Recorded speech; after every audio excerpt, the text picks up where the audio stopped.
Hello everyone, कैसे हैं आप लोग। और आप सभी का वेलकम है एक बार फिर हमारे टॉक शो में एपिसोड 5 में। और आज का एपिसोड हमेशा की तरह कुछ खास है। और आज हमारे जो गेस्ट हैं वो डायरेक्ट सेलिंग इंडस्ट्री से हैं और एक सोशल मीडिया इन्फ्लुएंसर भी हैं। तो आज का शो डायरेक्ट सेलर्स के लिए बहुत अच्छा होने वाला है। प्लस वो एक स्टूडेंट भी हैं, मतलब कि स्टूडेंट से ही उन्होंने अपनी जर्नी शुरू करी थी। तो अगर आप स्टूडेंट हैं तो आपके लिए भी ये शो बहुत ही, आज का एपिसोड बहुत ही अच्छा है। और प्लीज़ हमें कमेंट्स करके आप बताइए, और आपके जो भी कमेंट या कुछ भी है तो प्लीज़ आप करते रहिए, बीच बीच में पूछते रहिए, ताकि हमें ना पता चलता रहेगा कि आपको शो कैसा लग रहा है, पसंद आ रहा है या नहीं आ रहा है, और आप किससे मिलना चाहेंगे, किसे और देखना चाहेंगे। तो ये हमारे लिए एक एप्रिसिएशन या फिर बूस्टर डोज का काम करता है, आप ये कह सकते हैं। तो प्लीज़ हमें बताइए। और बस थोड़ी सी देर में हमारे जो गेस्ट हैं वो हमें ज्वाइन करेंगे। और जैसा कि आपको पता है, हमारे जो गेस्ट हैं आज, उनका नाम है अंकुश शर्मा और वो पंजाब से हैं और डायरेक्ट सेलर के साथ साथ यूट्यूबर भी हैं। और उनका चैनल है यूट्यूब पे इनोवेट अंकुश शर्मा के नाम से, आप देख सकते हैं वो जाके। तो आप अब तक के आपको एपिसोड्स कैसे लगे, आप हमें ज़रूर बताइएगा। और बस अंकुश हमें ज्वाइन कर रहे हैं थोड़ी सी देर में। अ, तो आज हमें अपनी जर्नी के बारे में बताएंगे। तो अगर आप डायरेक्ट सेलिंग इंडस्ट्री से हैं तो please please please stay tune, और शायद आपको आज बहुत कुछ जानने को मिलेगा। और आप स्टूडेंट हैं तो भी आपके लिए बहुत अच्छा रहेगा आज के लिए। तो स्वागत है अंकुश आपका हमारे शो में। पूजा।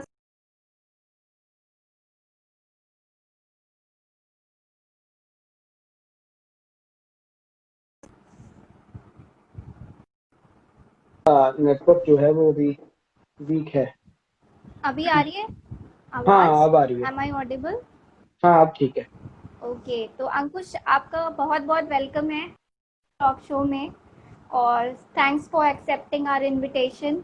बहुत दिनों से हम चाह रहे थे आपको बुलाने के लिए। तो तो कुछ अपने बारे में बताइए अंकुश। हाँ, थैंक यू मैम। लेकिन थोड़ा सा ना नेटवर्क इंटरप्शन है, मुझे आपका आवाज ना थोड़ा क्लियर नहीं सुन रहा है। तो ओके, अभी आ रही है आवाज़? हेलो? हाँ जी, अब आ रही है। बीच बीच में ना हाँ, थोड़ा तो नेटवर्क का अंकुश आई थिंक। हाँ, आपकी साइड से है थोड़ा इशू नेटवर्क, आई गेस थोड़ा सा रहेगा ये इशू बीच बीच में।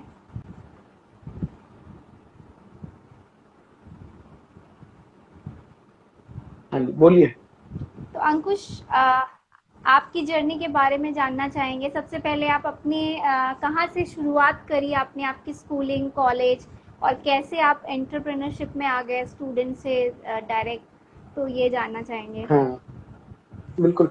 जो मेरी शुरुआत हुई वो बेसिकली मैं हिमाचल से हूँ, हिमाचल प्रदेश से। और एचपी में ही पैदा हुआ। एचपी में मैंने स्कूलिंग की 7 तक। और बहुत अच्छा कंफर्टेबल लाइफ चल रही थी। और जब मैं 11 साल का था तो मेरे फादर साहब की, जो मेरे फादर की डेथ हो गई। और वो बेसिकली पंजाब में जॉब करा करते थे, गवर्नमेंट जॉब थी उनकी। तो देन हमें डिसीजन लेना पड़ा, क्योंकि अब लाइफ को सरवाइव करना था, हमारे पास कोई अर्निंग सोर्स नहीं था। हिमाचल में एग्रीकल्चर का इतना अच्छा स्कोप नहीं है कि आप एग्रीकल्चर करके आप बढ़िया घर चला लेंगे। छोटा मोटा आप काम कर सकते हैं, लेकिन एग्रीकल्चर के ऊपर आप डिपेंडेंसी नहीं रख सकते। तो मेरे मदर ने डिसीजन लिया कि अब हिमाचल में नहीं रहेंगे, हम पंजाब चले जाएंगे, अमृतसर चले जाएंगे, वहां पर कुछ दोबारा से शुरू कर लेंगे। देन 2006 में जब मैं 11 साल का था तो अब अमृतसर में आ गए। मेरे मदर ने जॉब स्टार्ट कर दी। मैं, मेरे सिस्टर और मेरे मदर, हम तीनों ने यहाँ पे अमृतसर में अपना घर चलाना जो भी कहते हैं, स्कूलिंग मैंने स्टार्ट कर दी। यहाँ पर आके 8th स्टैंडर्ड में एडमिशन ली। देन स्टडी वगैरह चलती रही। साथ साथ में जब मैं 12-13 साल का था, आई थिंक मैंने कुछ ना कुछ काम करने शुरू कर दिए थे। अ, तभी से ही 12-13 साल की उम्र से एंटरप्रेन्योरशिप सोच जो है दिमाग में घुसी थी, कुछ ना कुछ तो करना ही है, कि फैमिली को ओके। सपोर्ट भी करना है। तो मुझे याद है, मैं सेकंड हैंड मोबाइल फोन, उस टाइम ना नोकिया 1100 का बड़ा जमाना था, नोकिया 1100 वगैरह। तो उनको खरीदते थे, 100 रुपए के मार्जिन में बेच देते थे। सेकंड हैंड बाई किया, 100 रुपए के मार्जिन में किसी को बेच दिया। तो तभी से कुछ ना कुछ चला करता था, थोड़ा थोड़ा जहां पर काम करने का मौका मिलता था। थोड़ा टेक्निकल थे तो कई कंप्यूटर के काम में घुस गए, किसी को विंडो इंस्टॉल कर दी तो 400-500 रुपए वहां से ले लिए, तो ऐसा करते थे।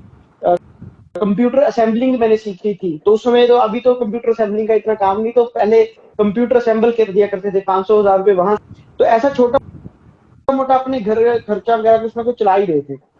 तो चलता रहा। फिर एक हमने ऑफिस ओपन किया, वहां पे डेटा एंट्री किया करते थे, मैं, मेरे 3 दोस्त और थे। हम सब ने 10-10 हजार रुपए का इधर उधर जुगाड़ करके हमने वो कोई एक ऑफिस खोल लिया, वहां पर काम किया। पैसा वहां पे डूब गया, काम चला नहीं। उस समय मैं 17 या 18 साल का हूँ, तब की बात कर रहा हूँ आपके साथ। तो ये चलता रहा। तो ये इसी समय मैं बीएससी भी कर रहा था अपनी, और मैंने कॉलेज भी अपना स्टार्ट किया था। मैंने हार्डवेयर नेटवर्किंग में एडमिशन ले ली, बिकॉज कंप्यूटर्स में टेक्निकली मुझे कुछ करना था। तो उसी में मैंने एडमिशन ली, अपनी ग्रेजुएशन मैंने कंप्लीट की, एज अ कंप्यूटर इंजीनियरिंग मैंने कंप्लीट किया अपना। तो ये मेरी स्कूलिंग रही, ये मेरा, आप कह सकते हैं मेरी स्कूलिंग और मेरी एंटरप्रेन्योरशिप बिल्कुल साइमल्टेनियस चली, एक साथ चली है। और अपब्रिंगिंग ऐसी हुई है कि कभी भी जॉब करने का माइंड नहीं था, कभी जॉब करनी ही नहीं थी। तो ये है मेरी, मतलब बचपन की आप कह सकते हैं स्टोरी। ओके, तो हार्डवेयर नेटवर्किंग से सीधा नेटवर्किंग, हाँ, फिर सीधा तो नेटवर्क ये मार्केटिंग। कैसे हुआ? मतलब कहते हैं डायरेक्ट सेलिंग इंडस्ट्री में लोग बाय चॉइस नहीं बाय चांस आते हैं, तो आप हाँ, हार्डवेयर एग्जैक्टली। नेटवर्किंग से सीधा कैसे डायरेक्ट सेलिंग में, थोड़ा बताइए। एक्चुअली में बड़ी बड़ी इंटरेस्टिंग स्टोरी है ये भी, मतलब कि मेरे फादर के फ्रेंड थे। तो ऑलमोस्ट वो लगभग हमारे घर में 4 या 5 साल बाद आए, क्योंकि फादर साहब की डेथ होने के बाद वो घर में नहीं आते थे कभी भी। तो 4-5 साल बाद आए, तो वो एक कंपनी का प्लान लेके आए, क्योंकि नेटवर्क मार्केटिंग में आप कहते हैं आपको सबको प्लान दिखाना है, आपको प्री जज नहीं करना किसी को भी। तो वो मुझे प्लान दिखाने आए। उस समय 16-17, यही जब मैं बात कर रहा हूँ कि मैं डेटा एंट्री का काम कर रहा था, कंप्यूटर का काम कर रहा था। मैं उस समय आई थिंक 15 या 16 साल का हूँ। तो उन्होंने प्लान दिखाया, और एक हमारे नेटवर्किंग में ना मीटिंग कल्चर चलता है, आपको मीटिंग में बुलाया जाता है, एक ओपन मीटिंग होती है, तो वहां पे गए। तो ये बात कर रहा हूँ मैं आपके साथ 2009 की, आज से 11 साल पहले की। उस समय मैं 15-16 साल का ओके। था। तो वो मीटिंग में ले गए, तो मीटिंग देखते ही मुझे ऐसा लगा कि जैसे कहते हैं ना, लव एट फर्स्ट साइट। तो नेटवर्क मार्केटिंग से वो हो गया कि यार ये वो चीज है जहाँ पे मैं कुछ करना चाहता हूँ, कर सकता हूँ। जो मेरे सपने हैं वो मैं इधर उधर से नहीं पूरे कर पा रहा हूँ। इधर उधर से तो मुश्किल से मुझे लगता है पूरे महीने में 5-7 हजार रुपए बना लेता हूँ। एक स्टूडेंट के लिए वैसे फ्रेंकली स्पीकिंग 5-7 हजार रुपए बहुत होता है। तो मुझे लग रहा था मैं इस काम को अगर फुल टाइम भी कर लूंगा तो 15-20 हजार रुपए बना लूंगा। तो मुझे लगा कि हाँ, अगर मैं नेटवर्क मार्केटिंग कर लेता हूँ, कंपनी का नाम नहीं ले सकता अभी, तो मुझे लगा कि अगर मैं इस कंपनी में ज्वाइन हो जाता हूँ, इस कंपनी में काम करता हूँ, 2 साल बाद मुझे लग रहा था कि मैं लाखों रुपए बना लूंगा वहां से। तो इस हिसाब से नेटवर्क मार्केटिंग में एंट्री हुई मेरी, काम करना स्टार्ट किया। काम चला नहीं, रीजन बहुत सारे थे। काफी मेरे अंदर भी कमियां रही होंगी, क्योंकि स्टार्टिंग में नेटवर्क मार्केटिंग आपको अपने अंदर बहुत चेंजेस लाने पड़ते हैं, आपको पॉलिशिंग करनी पड़ती है खुद की। तो खुद पे काम कम करते थे, लोगों पे काम ज्यादा करते थे, तो वहां पे सक्सेस नहीं मिली। कहीं ना कहीं कंपनी का भी प्रोडक्ट बहुत एक्सपेंसिव था, प्लान वर्क नहीं करता था। तो ये चलता रहा, लेकिन धीरे धीरे 2012 में मैंने उस कंपनी को लीव किया। 3 साल सीखा, जैसे 3 साल की ग्रेजुएशन होती है, तो मुझे लगता है मैंने 3 साल की ग्रेजुएशन नेटवर्क मार्केटिंग की उसी कंपनी में की है। तो बहुत एजुकेशन ली, ऑलमोस्ट 150 से ज्यादा किताबें पढ़ ली थी नेटवर्क मार्केटिंग के ऊपर उसी 3 साल की जर्नी में। तो जो भी आप 150 से बुक्स की, ऊपर? डेढ़ सौ वाओ। 150 से ज्यादा, तो जो भी आप किताबें बोलते हैं ना, rich dad poor dad, magic of thinking, with power of subconscious mind, how to deal with people, Dale Carnegie, वो जो भी थे ये सबको पढ़ लिया था। उस समय ऑडियो बुक्स का जमाना नहीं था इतना। तो सीडीज का बहुत ज्यादा जमाना था। तो मेरे घर में मैंने वहां पे ना एक सब्सक्रिप्शन हुआ करता था, तो 4 सीडीज हर महीने आया करती थी। और उस समय भी वो सब्सक्रिप्शन साल का आई थिंक 7-8 हजार रुपए का था, वो करवाया था। जब मैंने उस कंपनी को लीड किया था, तो मेरे पास इतनी सारी सीडीज थी, ऑलमोस्ट 450-500 सीडीज होंगी जो मैंने सुन रखी थी। विजन बहुत बड़ा था। मतलब 2012 में मैं समझ चुका था कि how to choose a company, company कैसी होनी चाहिए, प्रोडक्ट कैसा होना चाहिए, प्लान कैसा होना चाहिए, मैनेजमेंट कैसी होनी चाहिए, कंपनी को चलाते कैसे हैं, कंपनी में क्या क्या काम करना है, ये सारा कुछ उस दौरान मैं समझ चुका था। लेकिन चाहता क्या था मैं कि मेरी खुद की कंपनी हो, लेकिन एक कंपनी खुद की बनाना ही, उस समय पैसा भी नहीं था। सो मैंने क्या किया, कुछ एक्सपेरिमेंट हमने स्टार्ट किए। 2012 में थोड़ा इन्वेस्टमेंट कल्चर आ चुका था इंडिया में। इन्वेस्टमेंट कंपनीज जो थी, सच एज पीक एशिया हो गई, ये वो, तो इन कंपनी में ट्राई मारने का स्टार्ट किया। बुरी तरह डूबे, जितने भी पैसे पूसे बनाए थे, कमाए थे, इधर उधर सब डूब गया। तो थोड़ा बहुत और प्रोजेक्ट दिखे। तो फाइनली 2014 में जाकर आई टुक अ डिसीजन कि मैं नेटवर्क मार्केटिंग कभी नहीं करूंगा, क्योंकि यहाँ पर जो मैं चाहता हूँ, जिस हिसाब की कंपनी होनी चाहिए, जिस हिसाब का प्लान होना चाहिए, प्रोडक्ट होना चाहिए, सब कुछ होना चाहिए, वो मुझे मिल नहीं रहा था। तो मुझे लगना शुरू हो गया था कि अ, अगर नेटवर्क मार्केटिंग करनी है तो खुद की कंपनी बना के करनी है, नहीं तो लोगों पर हम कब तक क्वेश्चनिंग करते रहेंगे, है ना। तो देन मैंने अपना कोई और एक डेटा एंट्री के बेसिक पे एक और काम शुरू कर लिया था। मैंने कुछ गवर्नमेंट, क्योंकि वो काम भी मुझे करना आ गया था अच्छे से, तो मैंने कुछ गवर्नमेंट ऑर्गेनाइजेशन के साथ क्योंकि आपको पता है ये समय था 2015-16 डिजिटलाइजेशन का। सडनली जो ऑफलाइन डाटा था उसको ऑनलाइन कन्वर्ट कर रही थी गवर्नमेंट भी। मतलब जितने भी गवर्नमेंट एम्प्लॉयज थे, उनका डेटा जो है, उन्होंने कितनी लीव्स ली हैं, कितने दिन उन्होंने काम किया है, ज्वाइनिंग डेट क्या है, रिटायरमेंट डेट क्या है, उसको ऑनलाइन कर रहे थे EHRMS से। तो उसका मुझे प्रोजेक्ट मिल गए थे 2-3 स्कूलों से। तो धीरे धीरे बढ़ता है वो मेरा काम, बढ़िया चल रहा था। 15-20 हजार रुपए, 25 हजार रुपए बना लेते थे उस पर भी। टीम बना ली थी लोगों की, 10-15 लोगों की टीम बना ली थी, उस पर भी काम करा करते थे। यही चलता रहा। फिर मुझे एक दिन कॉल आया। मैं किसी को गुरुद्वारे में, हमारे अमृतसर है, वहां पे किसी को मेरी मुलाकात हुई। उन्होंने एक ऐसी कंपनी मुझे बताई जो मुझे लगा कि हाँ, इस कंपनी में मैं काम कर सकता। अच्छा था, मेरी मर्जी का था, प्लान मेरी मर्जी का था, मैनेजमेंट मेरी मर्जी की थी। मुझे लगा हाँ, यहाँ पे मैंने काम कर सकता हूँ। देन ज्वाइन किया उसको, और लेकिन काम नहीं किया, क्योंकि बुरा एक्सपीरियंस था। पहले एक्सपीरियंस थोड़ा खराब था मेरा। तो जब मैंने काम करना स्टार्ट किया, तो मैंने नेटवर्क मार्केटिंग में मन से, या आप बोलो पूरे शानदार तरीके से, जो मैंने डिसीजन लिया था वो मैंने लिया था 2018 में, क्या 2018 में। और ऑलमोस्ट अभी मुझे 2.5 साल हो गए नेटवर्क मार्केटिंग करते हुए, पूरी दिलो जान से। और अब मैं कह सकता हूँ कि हाँ, अब मैं अपनी 2.5 साल की मेहनत से सेटिस्फाइड हूँ कि जो मैंने किया है लाइफ में, वो उससे मैं खुश हूँ। तो ये था हार्डवेयर नेटवर्किंग से नेटवर्क मार्केटिंग का सफर मेरा। ओके, वाह, वेरी नाइस। तो एक चीज़ ये है, जैसे कि आपने बोला कि आप पहले आपने किया 3 साल, उसके बाद आपने छोड़ दिया, आपने डिसाइड किया कि अब आप कभी नहीं करोगे ऐसा, हम्म। या फिर करोगे तो आपकी खुद की कंपनी होगी। खुद की कंपनी में। तो जब आपको, हाँ, जब आपको उस बंदे ने बुलाया प्लान दिखाने के लिए, तो आपको ऐसा नहीं लगा कि यार, मतलब क्योंकि जब हम किसी चीज़ के लिए नेगेटिव हो जाते हैं तो उस चीज़ को सुनना भी नहीं चाहते, मतलब कि अरे यार, ये तो वही नेटवर्किंग, नहीं सुनना मुझे, या फिर नहीं बात करनी, ऐसा नहीं हुआ आपके साथ? नहीं, सी मैंने ना पूजा, मैंने एक चीज देखी है। जब मैं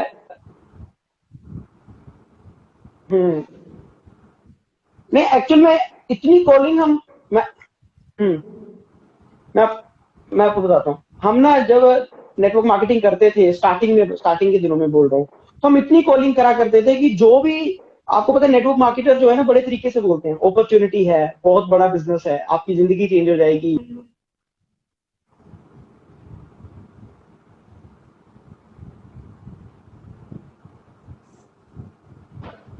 मुझे सुन पा रहे हैं? हाँ, आवाज़ आ रही है। ओके। तो टर्म्स तो यही रहती हैं कि नेटवर्क मार्केटिंग में एक बड़ी अपॉर्चुनिटी है, बिग अपॉर्चुनिटी है वो। लेकिन स्टार्टिंग में दिनों में ना क्या था कि जब मैं किसी को प्लान दिखाने जाता था या किसी को फोन करता था, कई लोग इग्नोर कर देते, तब मुझे बड़ा फील होता था कि यार, लोग सुने तो सही कम से कम। इतने साल की जर्नी में मैं आपको एक चीज बता सकता हूँ, मुझे जितनी भी कॉल्स आई हैं नेटवर्क मार्केटिंग ज्वाइन करने के लिए, मैंने आज तक कोई कॉल इग्नोर नहीं की।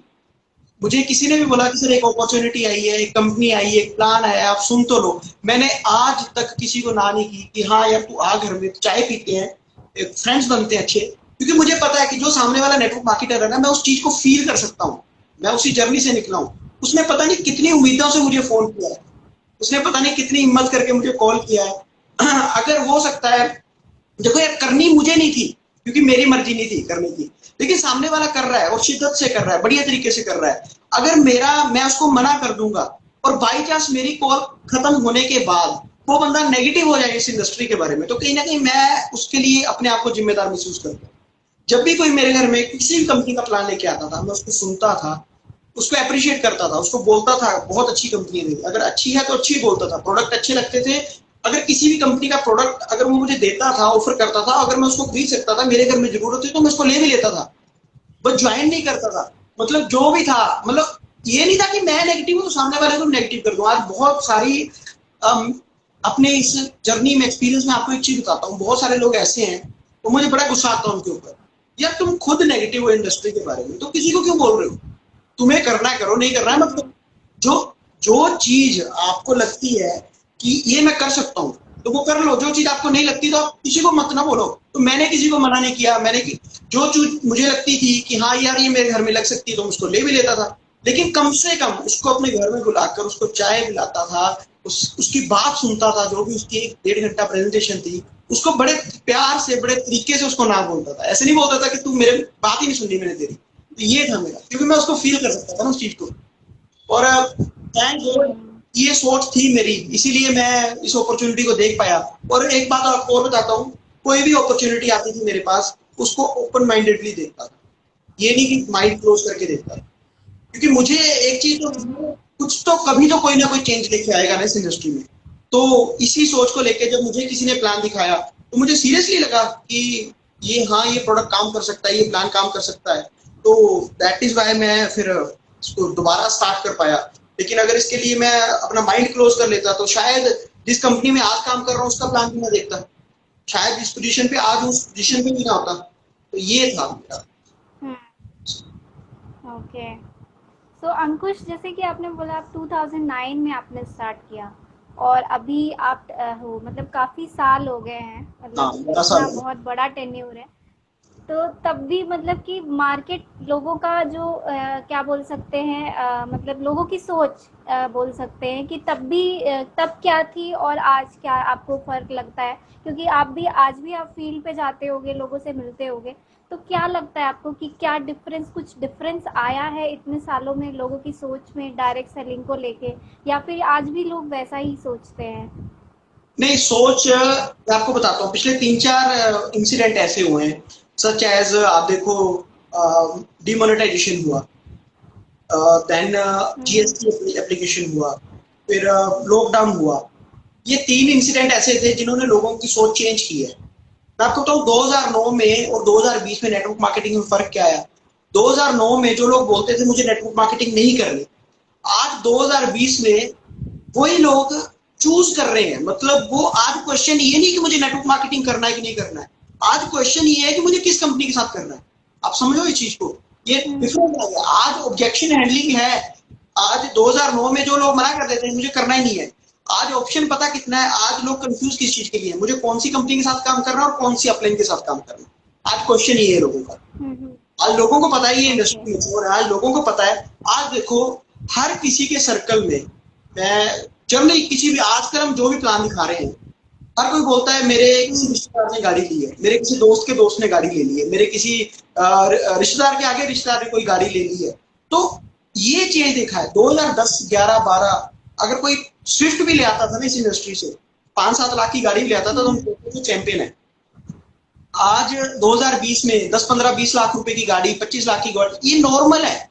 आज सबको पता है ये इंडस्ट्री काम करती है, सबको पता है इस इंडस्ट्री में लाखों रुपए बनते हैं। आज क्वेश्चन ये है कि किस कंपनी के साथ, किस सप्लाइन के साथ काम करना। 2009 में क्या था, काम ही नहीं करना। ये चेंजेस आए। ओके। लोगों की सोच आज बदली है। आप आज इस इंडस्ट्री लोग। में पैसा बनाए, इस इंडस्ट्री में सब कुछ आप कर सकते हैं। आज कंपनियों ने अपने आप को प्रूव कर दिया है। आज इंडिया में 5-10 कंपनियां ऐसी हैं जिन्होंने अपने आप को प्रूव कर दिया है कि कंपनियां सॉलिड है, कंपनी काम कर रही है। सिर्फ कोई भी इंसान अपने आप को प्रूव कर देना कि मैं इस इंडस्ट्री में काम कर सकता हूँ, मैं सॉलिड हूँ, तब आप समझो आप बहुत सारा पैसा बना सकते हैं इससे। Okay, that's nice.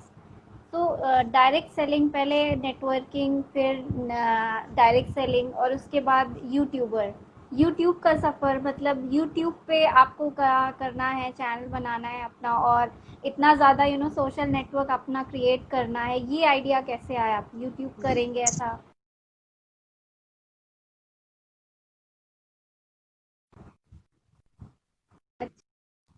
के ऊपर क्यों आया था, जब मैंने ये इंडस्ट्री में काम किया ना, उस समय मतलब जब मैंने काम करना स्टार्ट किया था सीरियसली, उस समय मेरे पास पैसा नहीं था कि ना ही मेरे पास लिंक्स थे ज्यादा जिनके साथ, क्योंकि लिंक तो पहले खराब कर, जो इंसान इस इंडस्ट्री में 2 साल काम कर रहा था, आपको लगता है कि क्या उसने अपना कोई दोस्त छोड़ा होगा, क्या उसने कोई अपना रिश्तेदार छोड़ा होगा जिसको प्लान नहीं दिखाया होगा?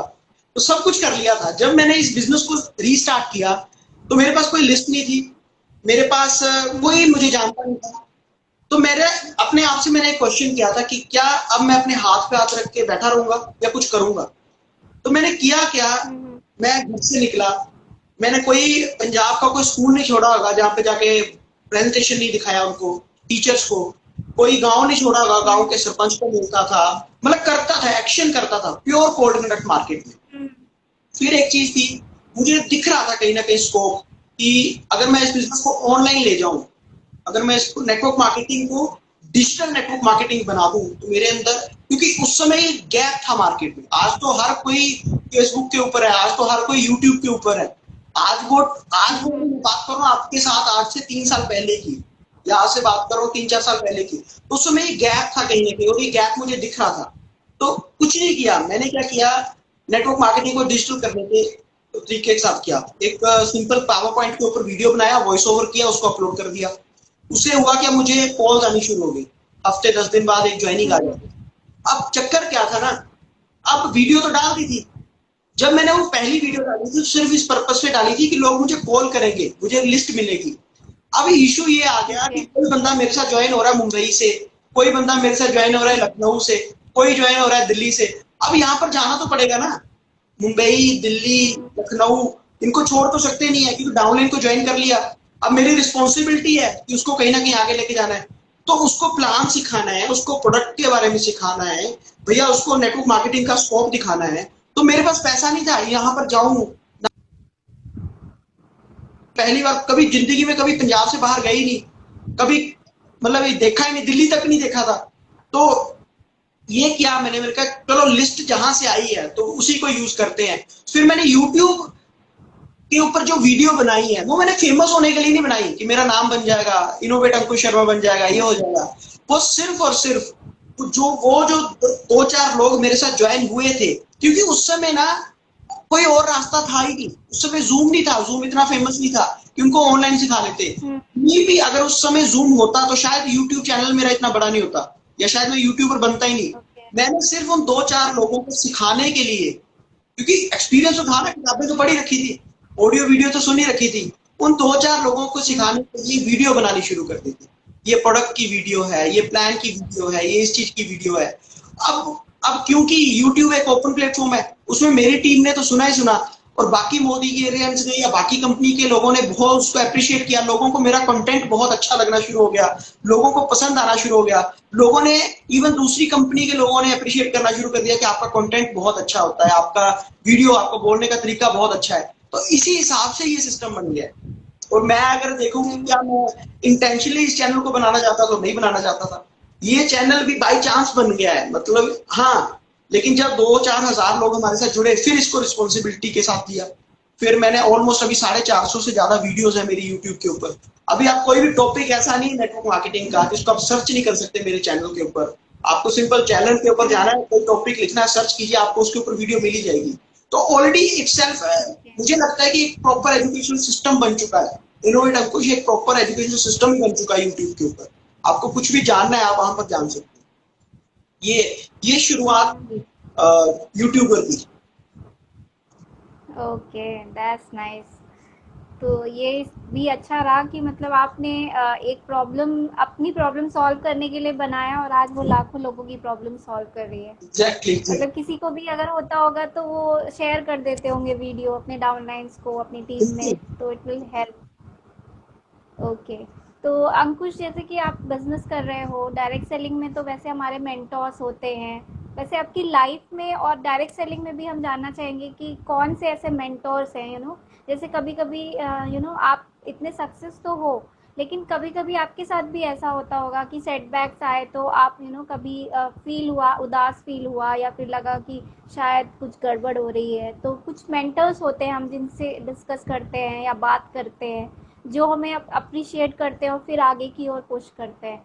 तो आपके कौन से मेंटर्स हैं ऐसे, लाइफ में भी और डायरेक्ट सेलिंग में भी, ऐसे कौन से मेंटर्स हैं?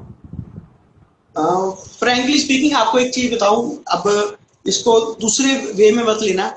लाइफ में कोई भी प्रॉब्लम आई है ना, कोई भी इश्यू आया है, तो हमेशा सलाह अपने आप से ली है, मतलब मुझे क्या करना चाहिए, कौन ना मैंने इस इंडस्ट्री में आने के लिए किसी से सलाह ली थी, ना अगर लाइफ में कोई प्रॉब्लम आई है तो उसके लिए किसी की सलाह ली है, कभी नहीं। मुझे ऐसा लगता है कि अगर प्रॉब्लम मेरे साथ है तो मुझे इसको सॉल्व करना है।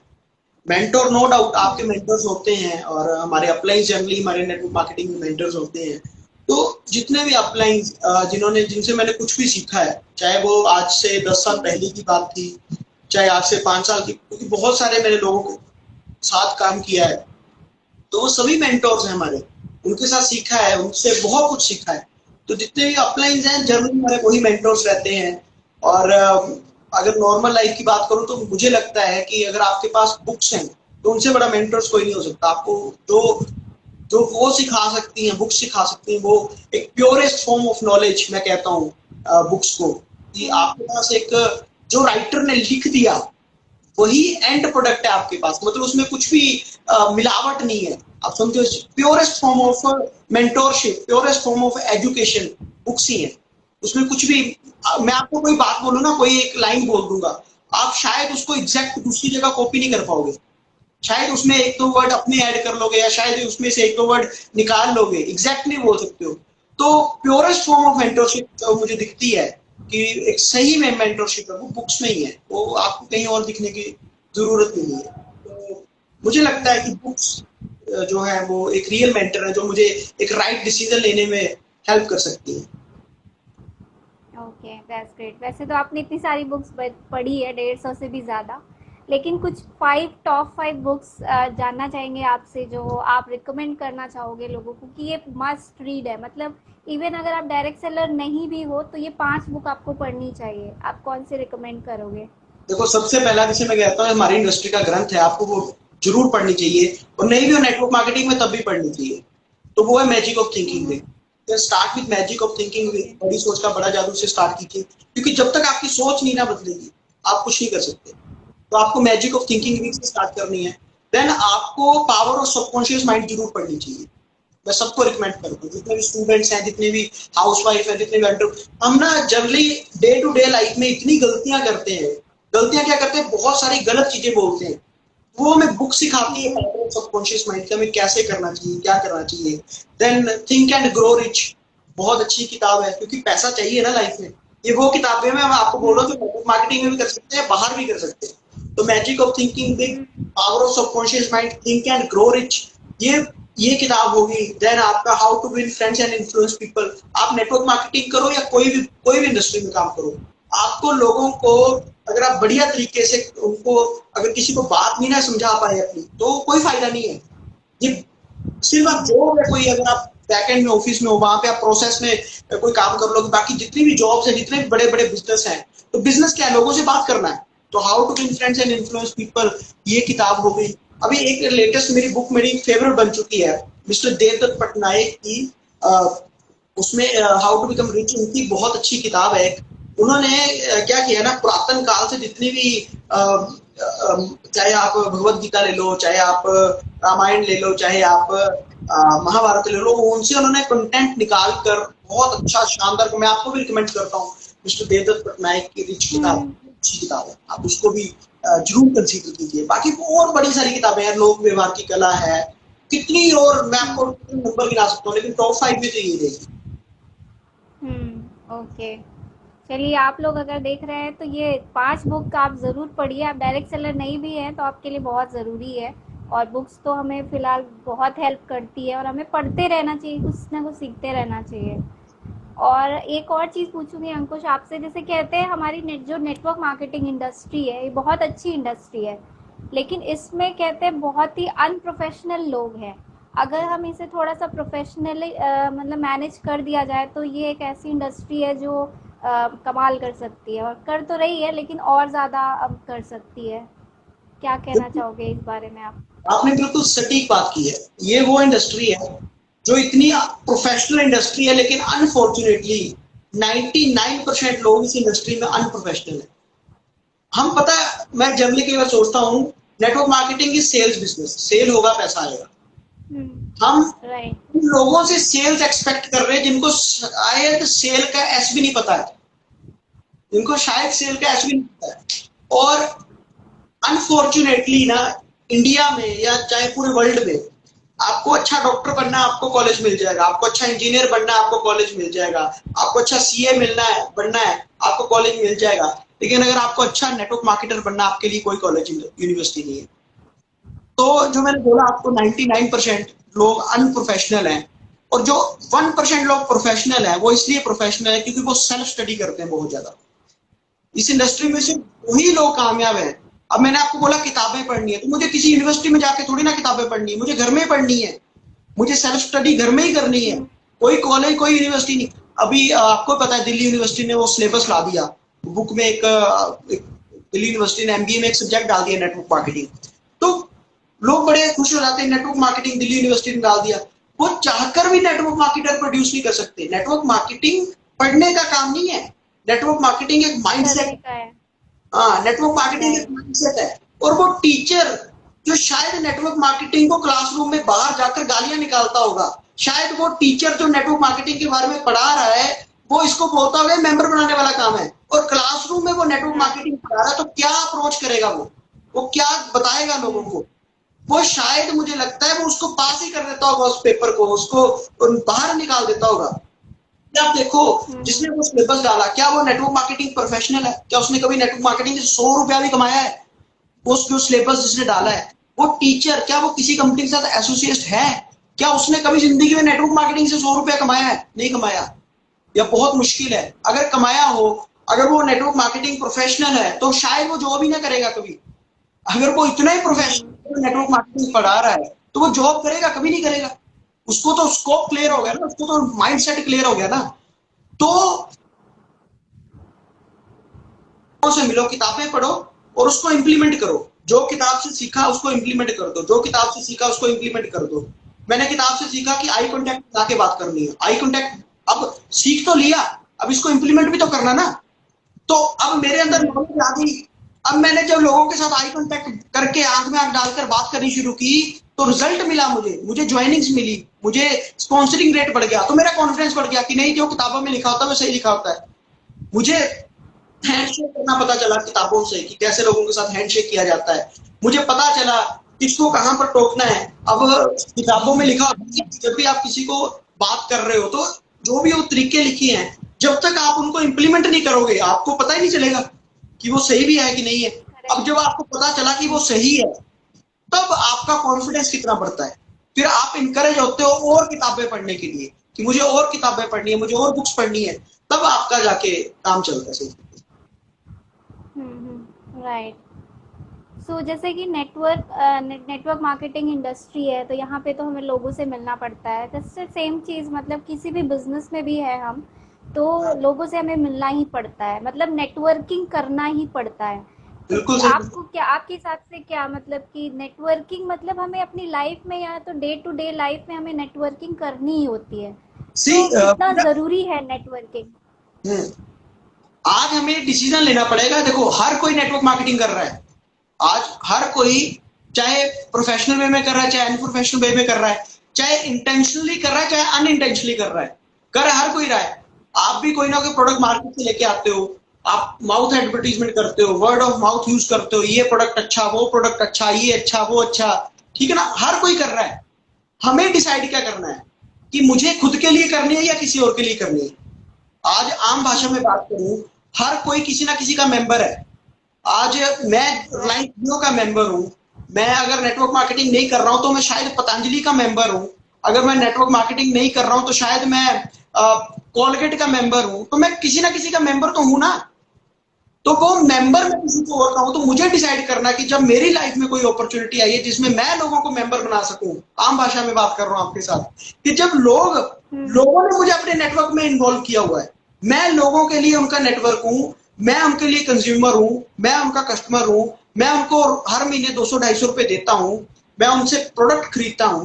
तो जब ये मौका मेरे पास आता है कि भाई तू भी अंबानी जैसा कुछ कर सकता है, तू भी अंबानी जैसा इतना बड़ा तो नहीं कर सकता, लेकिन छोटा मोटा इतना काम जरूर कर सकता है, 20-50 हजार, लाख, 2 लाख रुपए तू साइड से कमा सकता है, तो उस समय एक आम इंसान क्यों घबरा जाता है इस चीज को? ये डिसीजन वो खुद क्यों नहीं ले पाता कि जब मैं किसी का मेंबर हूं तो जब अपॉर्चुनिटी मेरे पास आती है कि मैं किसी को मेंबर बना सकता हूं तो वो क्यों नहीं आगे एक स्टेप और उठाता। और शायद यही एक चीज है, अगर वो एक स्टेप उठा ले और एक स्टेप आगे आ जाए तो मुझे लगता है कमाल हो सकता है इस इंडस्ट्री में, और होगा और हो रहा है ये चीज। एक्चुअली मुझे ऐसा लगता है कि लोगों में माइंडसेट की थोड़ी कमी है। मतलब बिजनेसमैन तो सभी बनना चाहते हैं, लेकिन उनका है कि मुझे बेचना नहीं है। अब ये तो मतलब मेरे साथ भी हुआ है, कई बार हुआ है कि लोग मुझसे कहते हैं कि ठीक है मुझे बिजनेस में तो इंटरेस्ट है पर मुझे सेल्स पसंद नहीं है। अब मुझे ये नहीं समझ में आता कि विदाउट सेल्स वो बिजनेसमैन कैसे बन सकते हैं। एग्जैक्टली आपको बताता हूँ इसका कारण क्या है। जो ये लोग कहते हैं ना कि मुझे बिजनेस करना है लेकिन मुझे सेल नहीं करनी है, उनकी बैकग्राउंड जॉब की है, सिंपल। क्योंकि जो बिजनेसमैन की बैकग्राउंड है, जो मान लो, अब बिजनेसमैन हम किसे कहते हैं, हम दुकानदार को बिजनेसमैन कह लेते हैं, हालांकि टेक्निकली वो दुकान बिजनेसमैन नहीं है, लेकिन मान लो अब दुकानदार में क्या उसको बेचना नहीं पड़ता। अब मान लो कोई सेल्स बिजनेस करता है तो क्या सेल्स बिजनेस में वो सेल्स नहीं कर रहा। अगर कोई इंश्योरेंस का बिजनेस कर रहा है तो क्या वो इंश्योरेंस में सेलिंग नहीं कर रहा। अगर कोई भी, आपको बताते हुए मुझे बड़ी खुशी भी हो रही है नंबर देने में कि 70% जॉब्स इस दुनिया में सेल्स की हैं। सिर्फ 30% जॉब्स हैं जो कहीं ना कहीं बैकएंड पे होंगी, जो शायद मैन्युफैक्चरिंग में होंगी या प्रोसेस में होंगी या कहीं और होगी, राइट। तो 70% जॉब तो मार्केटिंग की है ना, 70% जॉब सेल्स की है। तो सेल्स तो कर ही रहे हो। अगर आप सेल्स नहीं कर रहे हो तो इसका डायरेक्ट मतलब है कि आप बिजनेस नहीं कर रहे हो, आप जॉब कर रहे हो। आप कोई, अब मैं अगर कोई हार्डवेयर का काम करता हूँ, सॉफ्टवेयर का काम करता हूँ, तो सॉफ्टवेयर भी मुझे सेल करने हैं। अगर मैं यूट्यूबर हूं तो मुझे अपनी वीडियो को बेचना है, अगर उसको मार्केट करना है, तो मैं कुछ भी कर रहा हूँ तो मैं सेल ही कर रहा हूँ। मुझे समझना है इस चीज को। तो सेल तो हो ही रही है, लेकिन जब उस प्रोफेशनल वे में, जब उसको सही तरीके से करूंगा तो वो मुझे पैसा देगा। तो ये आइडिया बेसिकली नेटवर्क मार्केटिंग का।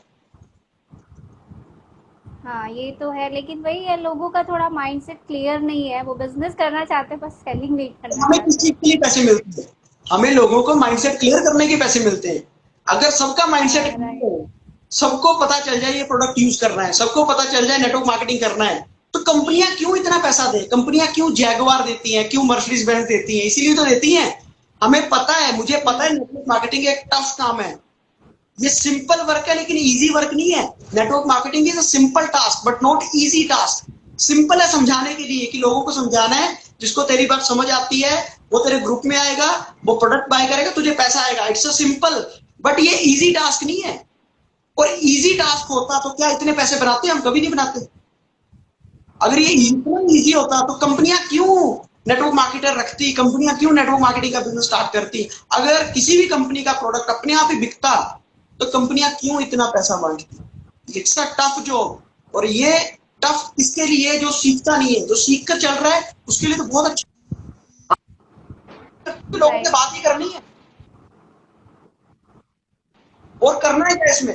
ना मुझे टूथपेस्ट की फिलिंग करनी है, ना मुझे साबुन की मैन्युफैक्चरिंग करनी है, ना मुझे कोई वेयर हाउस बनाना है, ना मुझे कोई दुकान बनानी है। करना क्या है? लोगों से बात ही करनी है। लेकिन ये दुनिया का सबसे मुश्किल काम भी है क्योंकि इसमें लोगों से बात करनी पड़ती है, और लोगों से बात करना हर किसी के बस का नहीं है। अब लोगों से बात करना इज अ स्किल। अब लोग क्या समझते हैं इसको? टैलेंट। राइट। लोग समझते हैं लोगों से बात करना टैलेंट है। लोगों से बात करना एक टैलेंट नहीं है, लोगों से बात करना एक स्किल है, और स्किल सीखी जा सकती है। अगर मेरा आवाज राइट। बहुत अच्छी है, मैं एक सिंगर हूं, तो वो मेरा टैलेंट है। मुझे पेंटिंग करनी बड़ी अच्छी लगती है, वो मेरा टैलेंट है। मुझे एक्टिंग करनी बड़ी अच्छी लगती है, वो मेरा टैलेंट है। अब पेंटिंग, वो सिंगिंग, वो डांसिंग, वो कहीं ना कहीं टैलेंट गेम है। लेकिन network marketing is a skill based business, skill based job. तो इसमें स्किल सीखी जा सकती है। मुझे साइकिल चलानी नहीं आती, स्किल है, सीख सकते हो। मुझे अच्छा गाना गाना नहीं आता, वो टैलेंट है। मुझे भगवान ने ऐसा नहीं बनाया कि मैं मॉडल बन सकूं, वो टैलेंट है। अगर कोई अच्छा मॉडल है, कोई अच्छा है, तो वो टैलेंट बेस्ड काम है, राइट। तो network marketing selling is a skill. तो स्किल आप सीख सकते हो जो सीखना चाहता है। ओके। तो अंकुश, बहुत अच्छा लगा आपसे बात करके। अब एक लास्ट क्वेश्चन आपसे करेंगे कि आप स्टूडेंट थे आप, और आपके उसके बाद आपने डायरेक्ट सेलिंग का बिजनेस और कई सारे बिजनेस शुरू किए। तो आजकल जैसे आप देख रहे होगे ना, बहुत सारे जॉब कट्स हुए हैं, बहुत सारी वैकेंसीज मतलब है ही नहीं कंपनीज के पास। ना गवर्नमेंट के पास है। तो बहुत सारे यूथ है ना जो झंडा लेके खड़े हो जाते हैं और बोलते हैं कि हमें बेरोज़गार है, बेरोज़गार है। तो आप मतलब कि यूथ आइकन भी हो, तो आप क्या बोलना चाहोगे उनके उनके लिए कि मतलब वो अगर उनके पास जॉब नहीं है तो वो कुछ ऐसे स्किल्स डेवलप करें, या फिर कुछ इसके बारे में आप उनको बोलना चाहोगे मैं आपको लास्ट बताता में? हूँ, ना हम गवर्नमेंट को इन्वॉल्व कर सकते हैं, ना इनको ब्लेम कर सकते हैं। ये जो चेंजेस आ रहे हैं इसमें हम किसी को ब्लेम नहीं कर सकते। आज आपको बताता हूँ, आपने मुंबई से दिल्ली जाना है तो आप कैसे जाओगे? मे बी आप ट्रेन ट्रेन से से, जाओगे, मे बी प्लेन से जाओगे, मे प्लेन बी से। आपको अगर कार चलाना बड़ा पसंद है तो अपनी कार से चले जाओगे। लेकिन अगर मैं आपको बोलूं कि आप बैलगाड़ी से जाओगे तो आप कभी नहीं जाओगे बैलगाड़ी से, आप घोड़ा गाड़ी से कभी नहीं जाओगे। क्यों? आपके पास बहुत अच्छे अच्छे चेंजेस आ चुके हैं। बैलगाड़ी से आप तब जाते हैं जब बैलगाड़ी ऑप्शन है, जब कुछ है ही नहीं। और हुँ। तो आज यूथ को एक चीज समझनी पड़ेगी कि भाई एक चीज आ रही है पूरी दुनिया में, जिसे हम कहते हैं आर्टिफिशियल इंटेलिजेंस।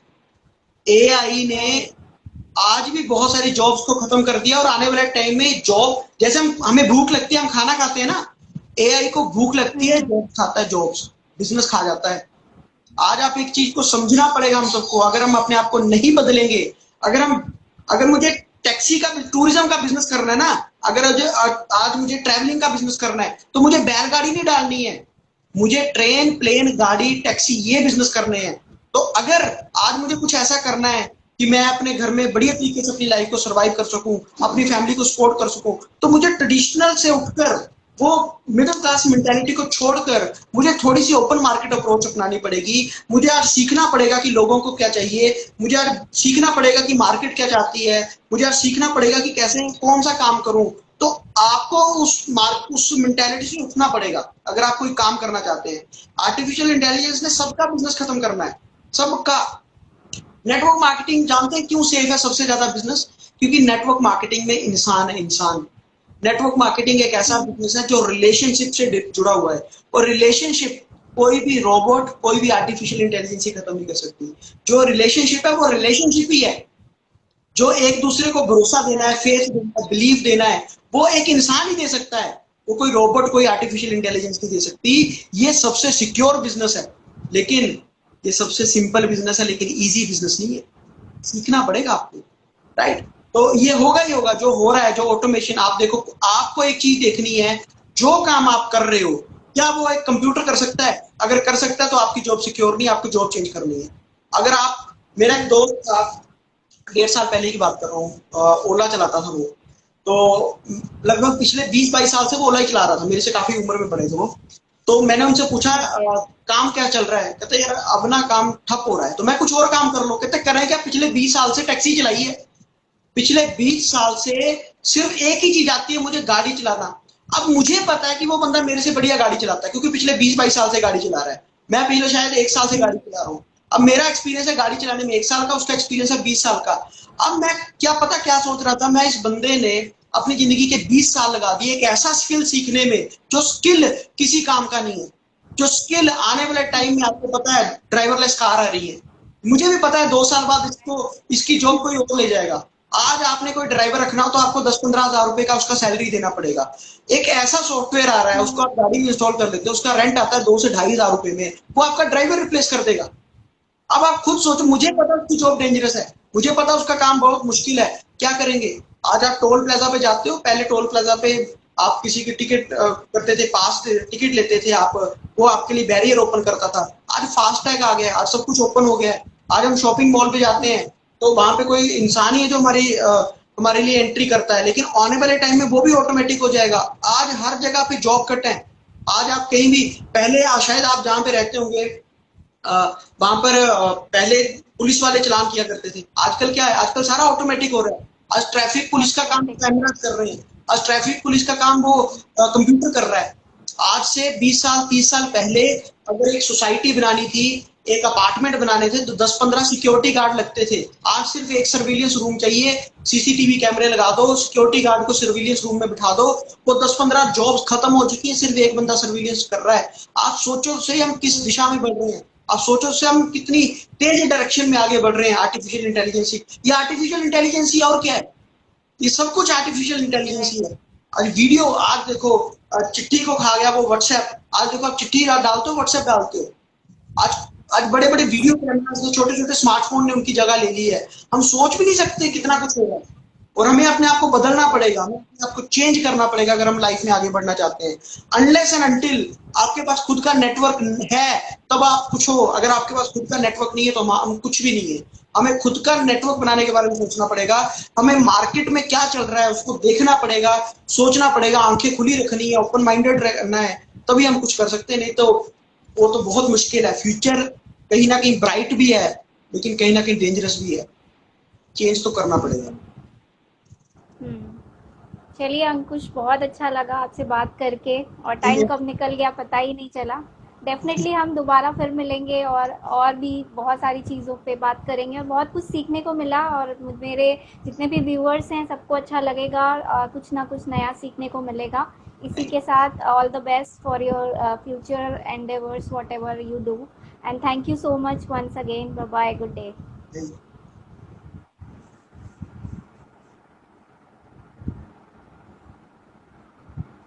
ओके फ्रेंड्स, ये थे अंकुश शर्मा। आई होप कि आप सभी को हमारा एपिसोड पसंद आया होगा आज का। तो जैसा भी हो प्लीज़ कमेंट ज़रूर करिए, इससे हमें मुझे पता चलता है कि आपको कैसे शोज़ पसंद आ रहे हैं, और ये मुझे अप्रिशिएट भी करता है। तो आपके कमेंट्स का, आपके लाइक्स का और आपके सजेशन का इंतज़ार रहेगा मुझे।